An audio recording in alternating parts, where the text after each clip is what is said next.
Polarizing, opinionated, but also fiercely proud of his province. Tonight, we're remembering Rex Murphy.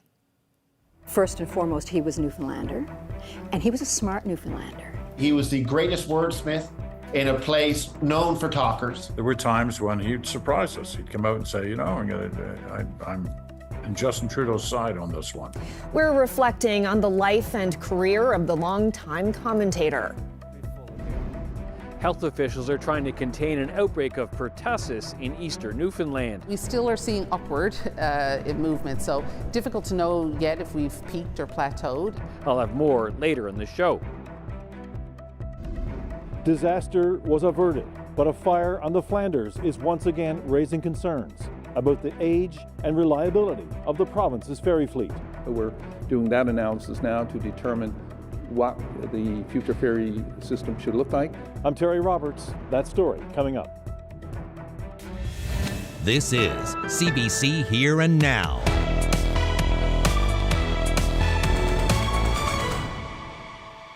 Good evening and welcome to Here and Now. The push to contain an outbreak of whooping cough continues. So far, 50 cases of the disease known as pertussis have been identified in the province this year, and that's staggering when you consider that Newfoundland and Labrador averaged fewer than 5 cases per year previously. Here and Now's Mark Quinn has this update. Anyone can get pertussis, and for most it causes a miserable, persistent cough. But this is the group health officials really want to protect: infants too young to be vaccinated who can get seriously ill. Little babies in those earliest stages before they have a chance to be vaccinated, those are the ones we worry the most about, and certainly babies under the age of 1 are at the most risk for severe disease and complications from pertussis. The province began warning the public about whooping cough about a month ago, and since then thousands of parents have received notices like this about cases at sports tournaments and schools. But still, it's too soon to say the disease has been contained. We still are seeing upward movement, so difficult to know yet if we've peaked or plateaued, and really you can only tell that as you look back on it. So at the moment we're still seeing cases. Health officials are calling on everyone, especially people who are around young children, to make sure they are vaccinated against pertussis. We worry about people, of a certain age, because we worry more about the fact that they could be grandparents and that, they could pass it on to grandchildren, little babies. So, if you're not sure and you want to check into it and see, certainly contact your local public health office. Public Health has also set up a swabbing clinic to test people with the telltale cough that leaves people with pertussis fighting to catch their breath. Letting people know so that they're aware, so that they're able to stay home and not spread things. That's really important. We can provide for contacts who are at high risk, and we can provide what we call post-exposure prophylaxis, so we can hopefully prevent them from getting sick and passing things on. Fitzgerald expects these measures will limit the spread of the disease. She says the public will be notified when the outbreak has ended. Mark Quinn, CBC News, St. John's. Well, no one was hurt, and the busy Bell Island ferry run is once again being serviced by 2 vessels. A fire on board the Flanders is highlighting the challenges of operating the province's aging ferry fleet. Here Now's Terry Roberts reports. It's smooth sailing today on the Bell Island ferry run. Here's the Beaumont Hamel, back in service today following a stint on dry dock. And here's the Legionnaire, preparing to dock on Bell Island. But here's the vessel that's now at the center of an investigation, the MV Flanders, 34 years old. On Thursday, as this passenger and ferry vessel was leaving the dock in Portugal Cove, a fire broke out in the engine room. Coincidentally, the Minister of Transport saw what happened next. He was returning from Bell Island on board the Legionnaire after meeting with the island's ferry users committee. We just saw the vessel coming out, and we saw it then literally backing into the wharf, and we saw the fire department show up. So I assumed, I should say, that there was fire, and when we got off, that's what we were told. And the 8 of the crew were brought to the hospital for observation. Everything was fine. They were released. The passengers had to quickly return to their vehicles. They had to get back in their cars and turn around in the vessel themselves, those cars, and go out the the same ramp as they came out. The 8 crew members were seen by health professionals and released. The transportation minister praised the crew for their handling of the emergency. What's less certain is the fate of the Flanders. The fire occurred in one of the vessel's 2 engines. What we are trying to sort out now is the extent of the damage, what repairs will be required, and once we have that, we'll be able to report out to the public and the Bell Island Users Committees exactly the state of that vessel. The fire comes at a delicate time for the provincial ferry service, with the busy tourism season right around the corner. The MV Gallipoli, which serves the Burgeo-Ramia run, is undergoing repairs at the dockyard in St. John's. So is the MV Veteran, which serves Fogo Island and Change Islands. This is the Veteran's temporary replacement, the privately owned ferry that normally serves the Labrador coast. Its arrival on the Fogo and Change Island run this past winter sparked protests. The ripple effect now will depend on the extent of the damage to the Flanders. Fortunately, right now, out on Fogo, we have the Labrador Marine vessel there for the winter and spring, and that will be able to continue now for a couple of weeks until we see what the situation is with the Flanders. The owners of this ferry say they can keep serving Fogo for weeks longer if necessary. The longer-term answer, says Abbott, is a renewal of the fleet. It'll be a costly venture, so we're doing that analysis now to determine what the future ferry system should look like and then what vessels we'll need on a go-forward basis. So more headwinds for the $90 million provincial ferry service. Terry Roberts, CBC News, Portugal Cove. I'm here at a health and safety conference in Gander where delegates have just learned about Courage to Care, a program that helps prevent workplace accidents and promotes a culture of safety. We have a lot of people that really care at IOC. We'll have that story tonight on Here and Now.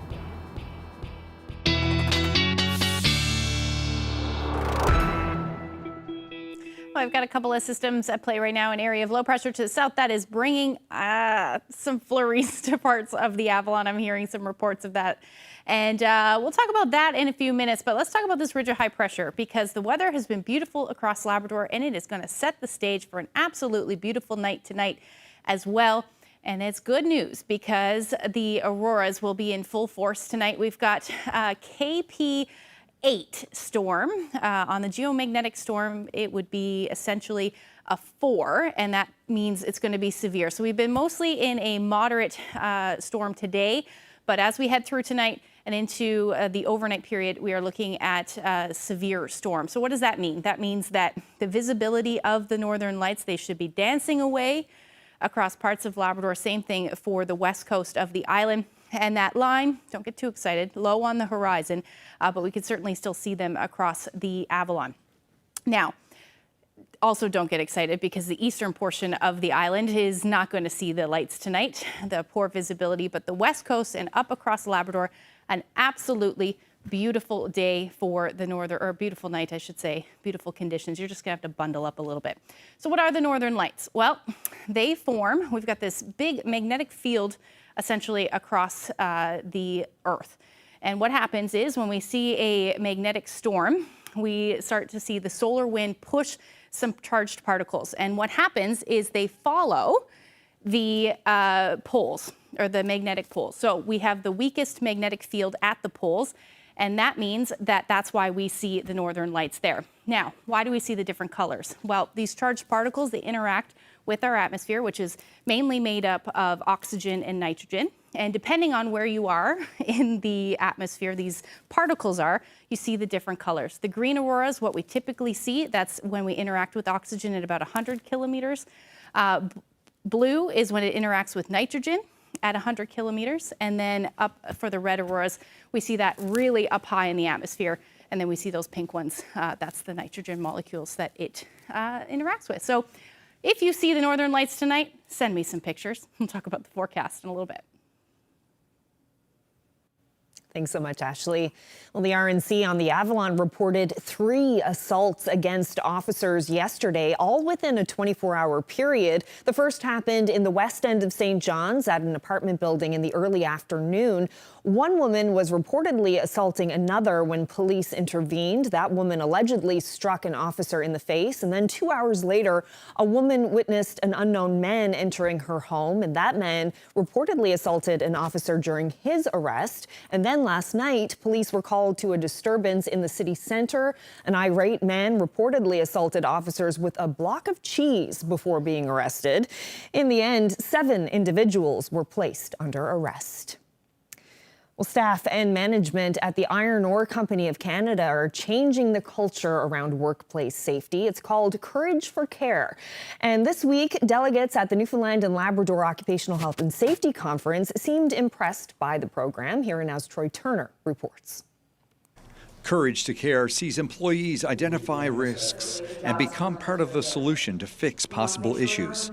And both the company and workers say it is succeeding where other programs have failed. One of the best things I've seen since the rollout of Courage to Care was the rise in morale and the feeling of teamwork in the workforce. It has broken down barriers, made people more risk aware, and many across our operations truly believe this Courage to Care has almost certainly saved someone's life. It started with 2 life-altering injuries on the IOC Railroad in 2019 and has turned into more than 600 initiatives aimed to protect workers and their safety.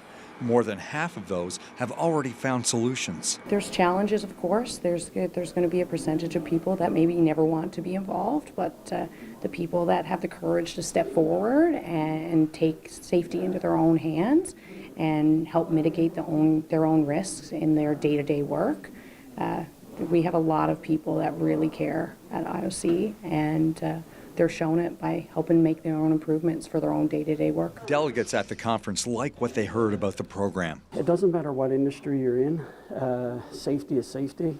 People are people. So you could take kind of any type of program and mold it for your organization. The workplace is evolving, and health and safety has to evolve with that. What I really liked was the way that they're involving workers in the high risk. I think that's critical, and I think that that is really just the way it has to be, regardless of the level of risk in a workplace. It's been unreal, actually. The senior leadership, the management teams, the support they give to each and every initiative, and it's just been fantastic.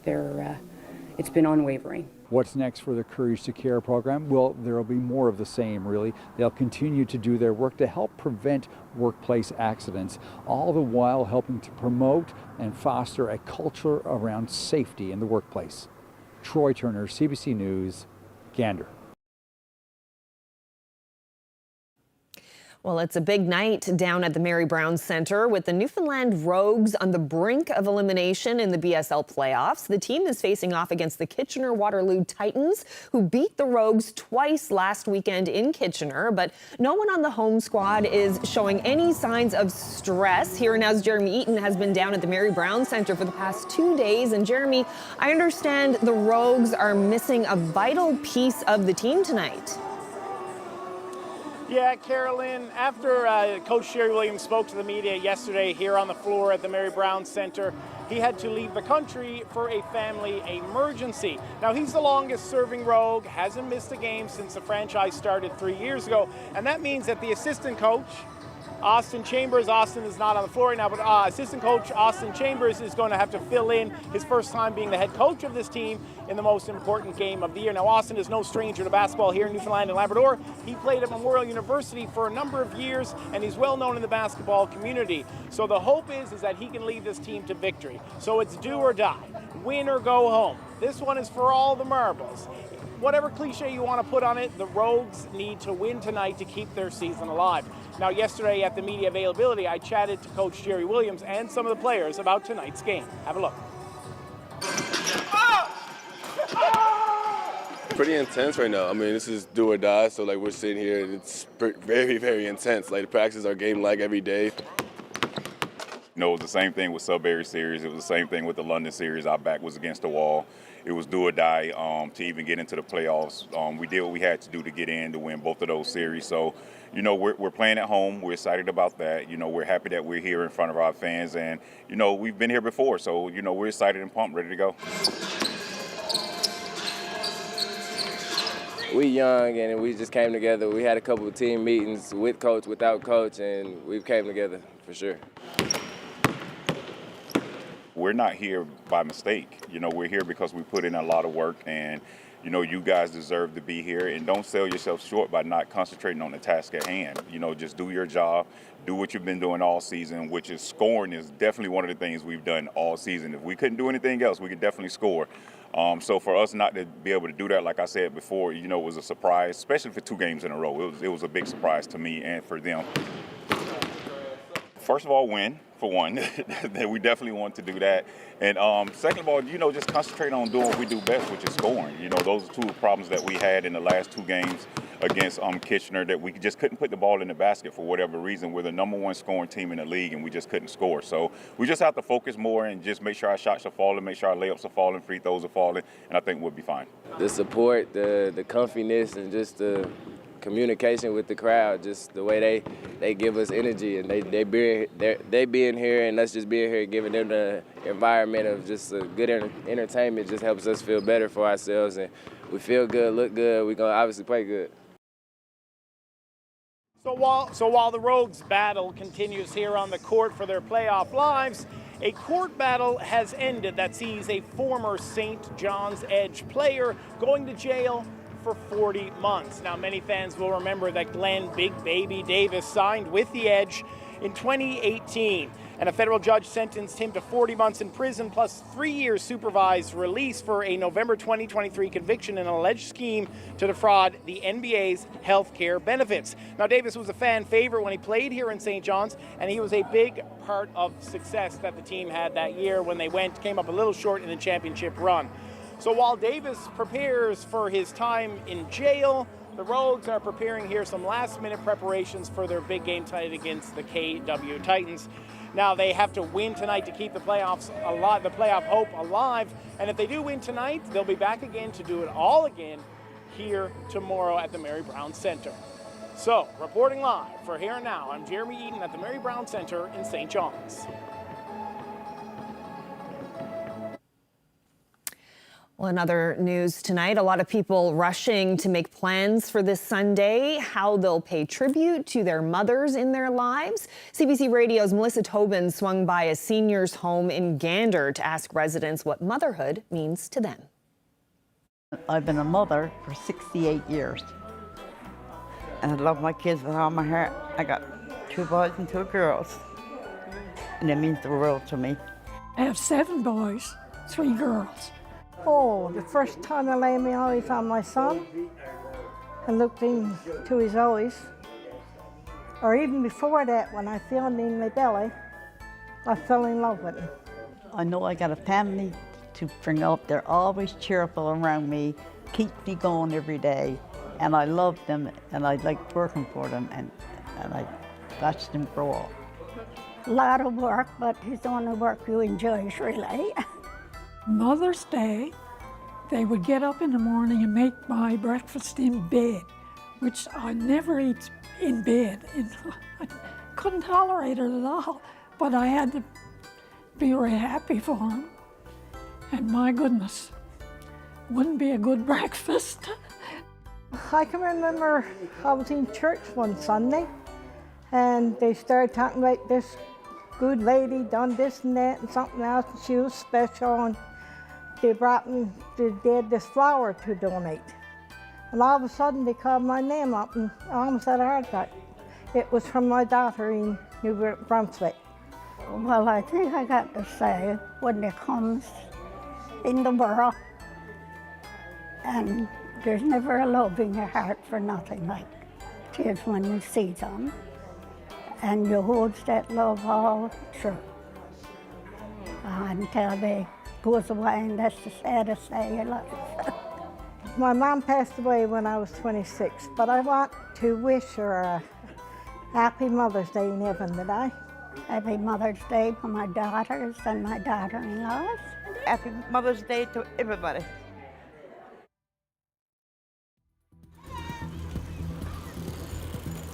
To see these students of Bishop's Field in St. John's pedal to class, but this is a first for 2024. Yeah, organizers dub it the bike bus. Students can wheel their way from Bannerman Park to a nearby downtown school. A little colder than some had hoped, I'm sure, but biking sure will warm you up. Well, we talked about the auroras, how they form earlier. We're going to talk about if the weather will cooperate. I'll have all the details coming up.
This weather update is brought to you by the Healthcare Foundation Home Lottery. The early bird prize deadline is midnight tonight. Order tickets now at hcfhomelottery.ca.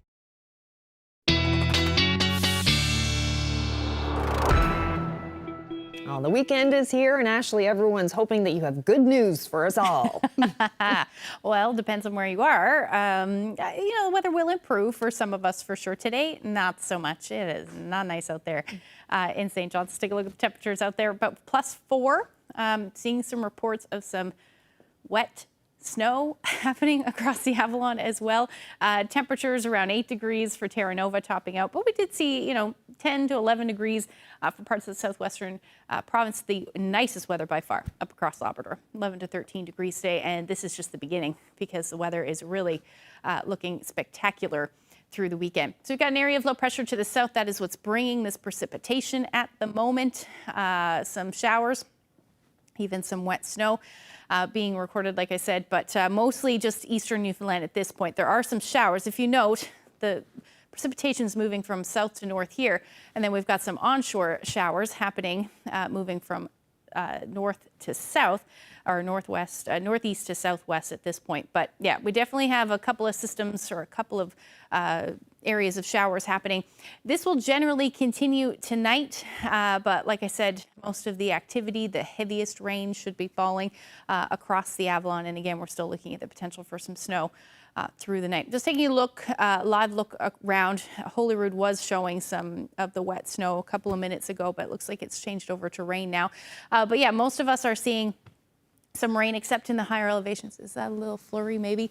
Yeah, higher elevations will likely see this fall as snow. It will not stick around by any means, but the forecast certainly showing that. We mentioned this yesterday, but mainly the Avalon is at the best risk of seeing those flurries tonight. But like I said, none of this will stick around. Definitely beautiful, clear skies up across Labrador.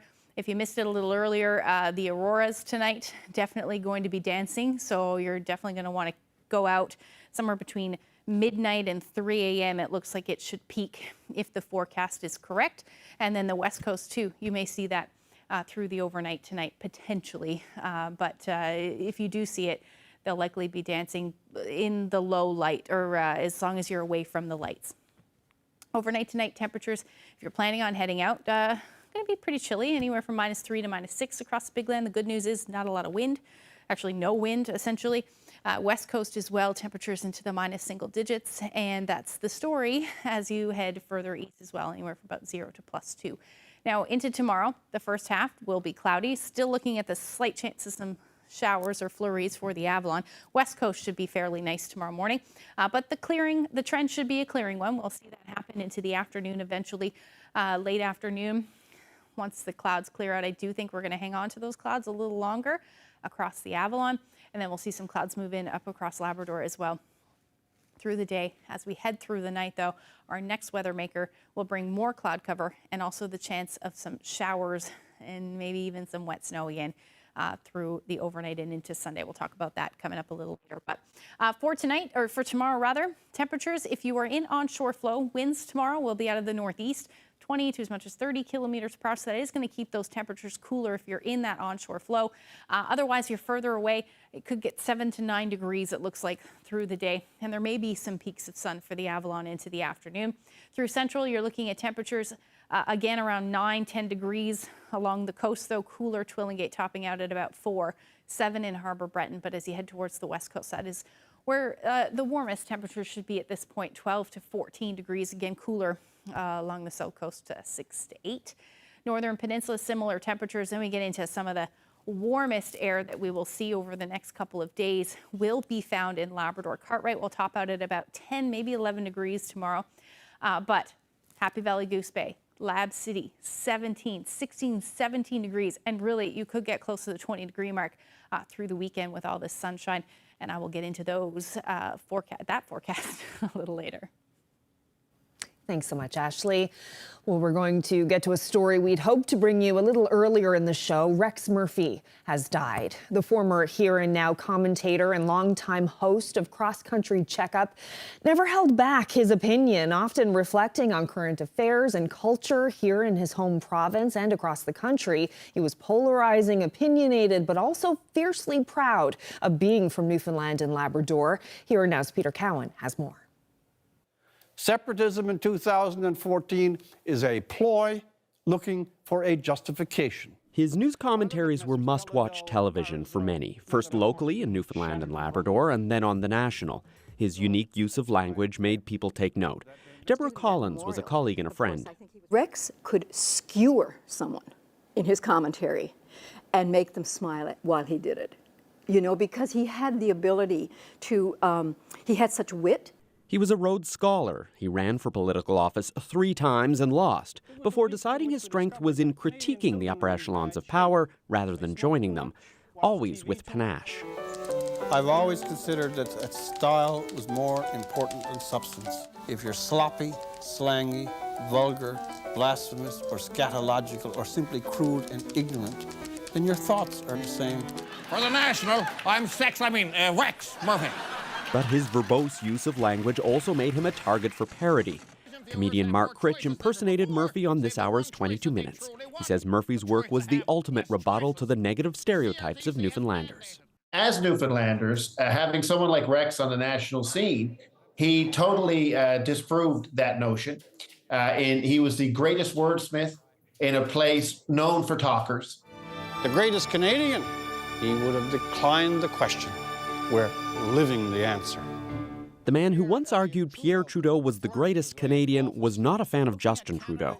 In the last few years, Murphy generated controversy when he embraced the Freedom Convoy and argued against COVID vaccine mandates, climate change, and political correctness.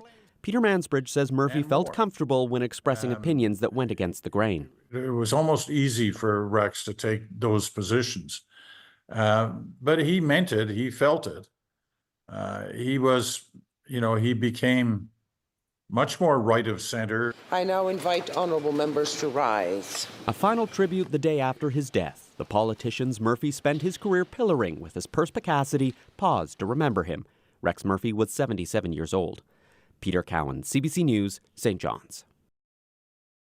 We're the Chamberlain's Pathfinders, and you're watching Here and Now.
Well, with Mother's Day on Sunday, we've been looking at how different cultures celebrate moms around the world. In the Philippines, Mother's Day was traditionally held in December, but that changed over the years, and it's now celebrated on the second Sunday in May.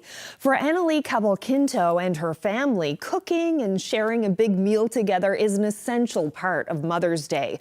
One dish they'll make this weekend is lumpia, and she shows us how to make it the same way her own mother showed her.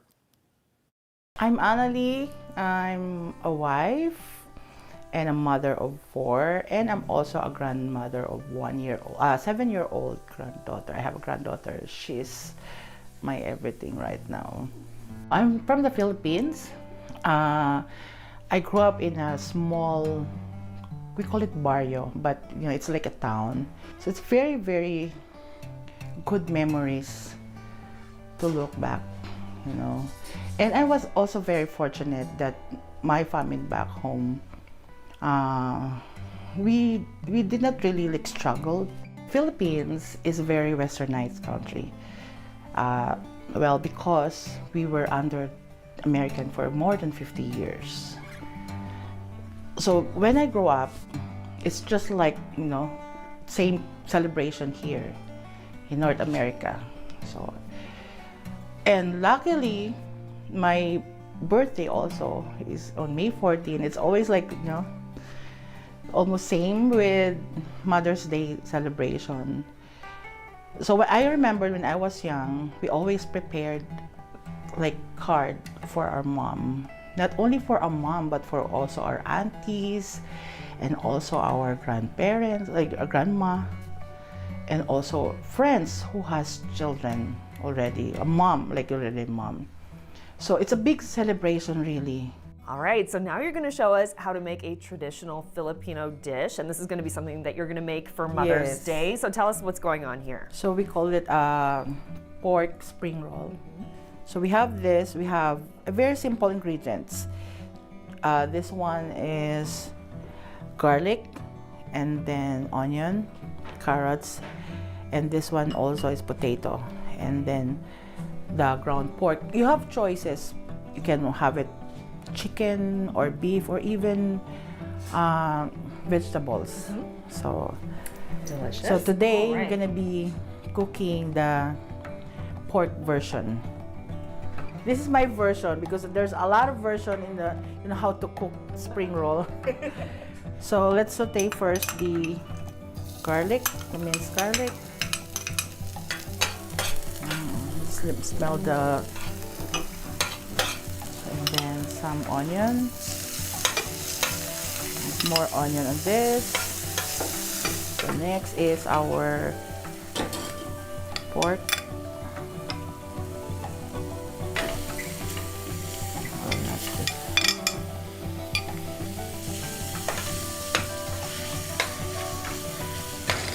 So this is a recipe that your mom showed you how to make in the Philippines. This is. And her version of it. Her version. And now my children has it also. So every time I ask them to do, can you make some lumpia? We call it lumpia. So just salt and pepper to taste. That's okay, and then when done this one, smells really good. It is really good. And I already prepared some earlier. This is the wrap one, and then it's already fried. Just very simple. So all this that you're making here today, are you going to bring this along with you for the Mother's Day celebration? We're gonna cook more because this one is gonna be done today. It's not gonna last. Not gonna last. So I want you to try this. Okay. You have to dip the sauce. Okay.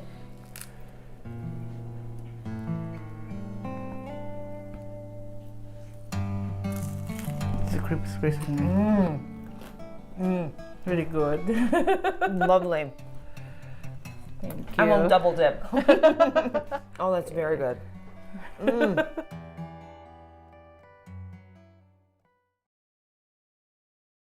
Delicious. Thank you so much, Annalie, for that wonderful treat. Well, continuing with Mother's Day, from handprint art to colorful drawings, many mothers will receive a gift from the heart this Sunday, something made by hand. The CBC's Arlette Lazarenko swung by Milestones Daycare to speak with some 4-year-old artists paying tribute to Mom. Mommy, Mommy, I love you. Thanks for all the things you do. I love her million. What are you doing for her today? I'm making a craft, and I also love when my mommy gives me hugs and kisses. My mom loves me the most, and she loves me 68 times. Wow. If you love your mommy and you know a blow a kiss. Love when my mommy gives me hugs and kisses. Aww. And my mommy always loves me when I love her. My mommy loves me the most, and she sings to me really beautiful. Can you show us a song that she likes to sing to you? Mommy, Mommy, I love you. Thanks for all the things you do. I love you, you love me. That's the way it's supposed to be. Mommy, Mommy, I love you. Thanks for all the things you do.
Returning now to Rex Murphy. He's being remembered today as a polarizing figure, a proud Newfoundlander, and a man who had quite a way with words. The longtime commentator died yesterday at the age of 77 following a cancer diagnosis. Over the years, Murphy appeared in a number of CBC productions, including in 1969 when the then student shared his views of the future of the fishery. But did you know that a young Murphy once went toe-to-toe with Joey Smallwood over tuition? Have a look.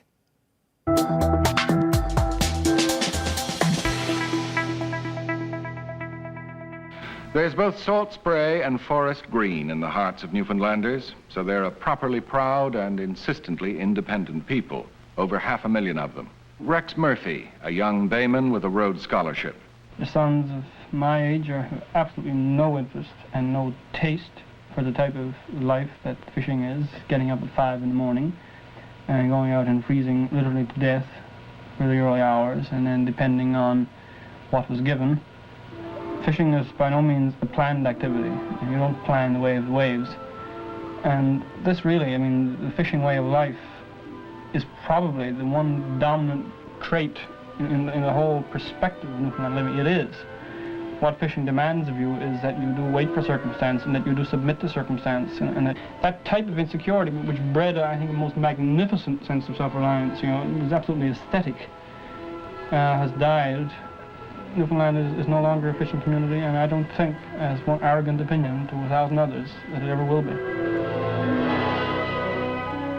At Memorial, he became a politician, leader of the student union.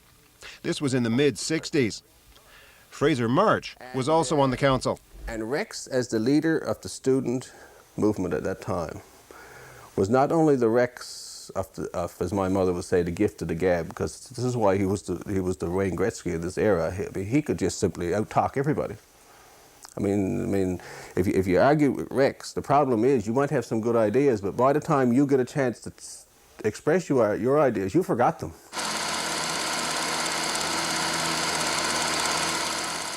Silent film from 1965 shows Rex attacking Joey Smallwood over tuition fees. But the free tuition was only for first-year students. Make it free for everybody, said Murphy. And Joey went berserk. But Rex's campaign worked. Next year, all students in this university will have free tuition, without exception. Then, after the applause for Smallwood, somebody stood up and said, 3 cheers for Rex Murphy. And the place went up. And it was great because it was in the days of his high wrath when he was more or less unquestioned. And to see Joey doing a full Vesuvius in front of your face was just a marvelous enterprise. I got called down by him in private a number of times, and I've never been called down by anybody since that caused me the slightest grief, because the master had done the destruction in a way that I'll never forget. But even for Rex Murphy, university also meant going to class and mingling with other students, like Rita Power from Placentia. We would all sit around the cafeteria and we'd be sweating over exams and so forth. And Rex would be there as cool as a cucumber, never worried about his exams, probably didn't open a book, come out with straight A's, and he used to blow our minds. He was amazing. He was so, so brilliant. I think the only silly people that exist in Newfoundland are those that go and stay. There's an old joke which says, how do you get 40 Newfoundlanders in a Volkswagen? And the answer is, of course, you tell them that it's going to Toronto. And my particular answer is, how do you get 80 in a Volkswagen? And you tell them it's coming back.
Well, it's Friday. Let's find out who's celebrating. Anniversary greetings going out to Ron and Miriam Lyle of Happy Valley Goose Bay. They've been married for 60 years. Happy 50th anniversary to Ellison and Ruth Boyd of Lawrencetown. It's the 70th anniversary for Job and Audrey Halfyard in Lassie, now living in St. John's. Congratulations to Reginald and Stella Russell of Port Hope Simpson, who are celebrating 55 years together. Happy 51st anniversary to Roy and Bernice Spearing, and that's their furry friend Buddy sitting there in the middle with them. Happy anniversary to Kitty and Edgar Stratton, who are celebrating their 66th anniversary. Best wishes to Harold and Ruby Kennel of Upper Gullies. They've been married for 64 years. Happy 68th anniversary to Mike and Catherine Power from Capeland Cove, Conception Bay. Wishing Wilson and Doris Calloway of St. Anthony a happy 65th anniversary. Happy 57th anniversary to Harvey and Geneva Wiseman of Clarenville. Wishing Bride and Randy Bryant of Corner Brook a happy 62nd anniversary. 50th anniversary greetings today for Cyril and Sheila Farrell of Grand Falls, Windsor. Gerald and Ruby Coates of Eddies Cove East are celebrating 54 years together. Congratulations. Best wishes to Garfield and Catherine Lushman of Grey River, who are marking their 60th anniversary.